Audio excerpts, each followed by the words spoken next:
Binaliktad mo na ba yung walis? Hindi pa eh. Teka, babangon ako. Saan nga sa store? Bumangon nga ako at lumabas ng kwarto. Kasi nadere. Nang sindihan ko na ang ilaw ng lampara, napatalon pa ako nang makita ang mukha ng babae sa harapan ko. Ate naman, yung ginulat mo ko eh. Nandyan na kasi sila. Let's go home. Natakot ako. Huwag ka matakot.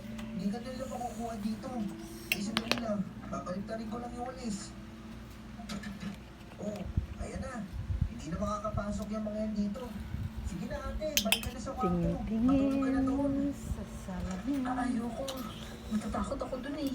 Saan nga ni store? Natatakot ka mag-isa? Wala na. Wala. Oh, ano bang problema dyan, Nagkakot Ignacio? ng papa, wala na. Natatakot yata si ate na mag-isa sa kwarto. Ate, sa pinagkulungan ba sa'yo, may kasama ka? Wala. Baka siguro naaalala niya yung pinagkulungan sa kanya kaya ganun ba? Isamahan mo na lang kaya siya, kuya. Oh, ba't naman ako? Basta, samahan mo na siya doon.